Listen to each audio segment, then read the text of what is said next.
Sáng thì mẹ nhổ được nhiều cỏ chưa? Nó thu hoạch chưa hết cải này, cái trồng bắp nè, trồng một vườn bắp ăn. Cái lá muối dưa còn cây nào già có ngồng mà lấy ngồng nó kho chay cũng ngon lắm đó mà. Trưa nay con kho chay rau củ cho mẹ ăn. Trong vườn còn cà rốt, còn củ cải này kia đủ hết á. Cỏ nhổ mãi mà vẫn có nhiều nha. Đeo ơi, ra đây ăn cỏ nè. Ra đây ăn cỏ phụ đi nè.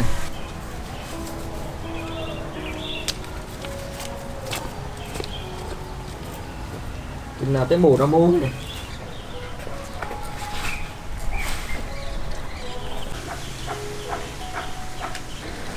Trồng đậu bắp nhưng mà hạt giống của Mỹ nó bự lắm. Vậy thì đây, dòng đây, hai hàng thưa quá.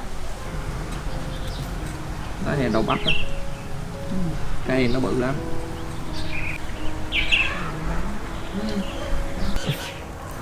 Chỉ đến nữa nó đây là biết.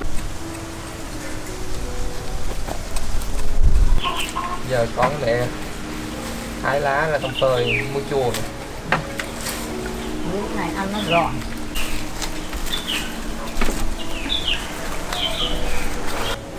Làm xong cái này con với mẹ đi đào dông. Nó khô rồi để chiều muối đi vào. Mẹ ơi đi đào dông mẹ ơi. Để nắng ấy. Đi. Giờ thôi không có đi qua nhà người ta nghe. Không biết hôm nay củ đã bự chưa nhỉ? Cũng bự á này nhỉ. Đây buộc ở chỗ nào đã đây nè.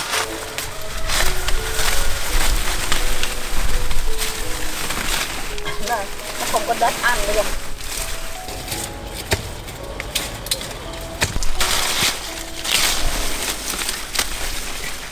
Để con lo lên thử coi được chưa.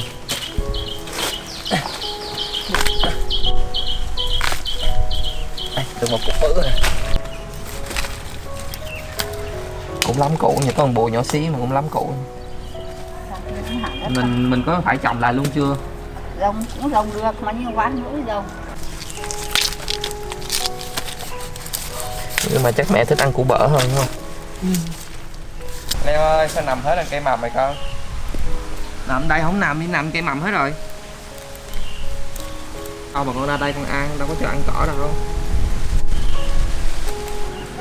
Củ su hào này nó không bự như su hào cũ mày nhìn. Su hào Sapa nó nhỏ nè.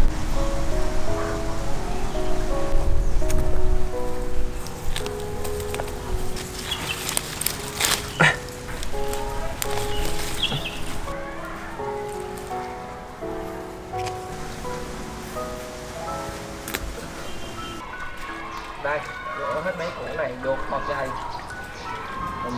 Mẹ làm mấy cái đó xong rồi hồi vô luộc ăn. Không ăn cân ăn thúng. Khiếp, vậy một thúng được mấy nghìn.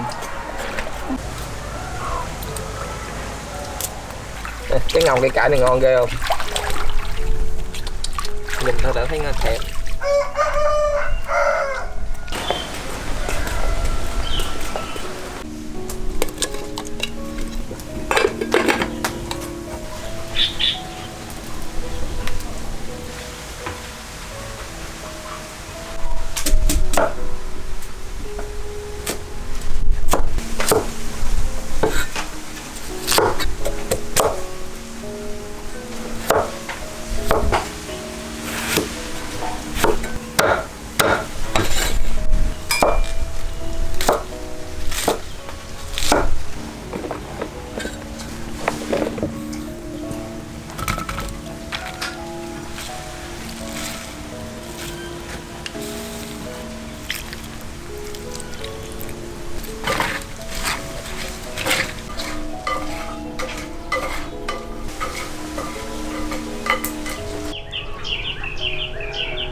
cân rồi.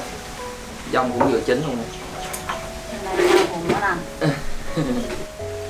Này gỏi làm từ su hào mà. Mà su hào Sapa ăn nó thơm hơn su hào kia. Mẹ em thử món chay hay sao ngon không? Ngon. Hôm cấy nghe mùi rét á, cái nó cũng chết bớt nạ mày. Và bữa phải đi dặm lại. Có. Lâu lắm rồi mới thấy nắng.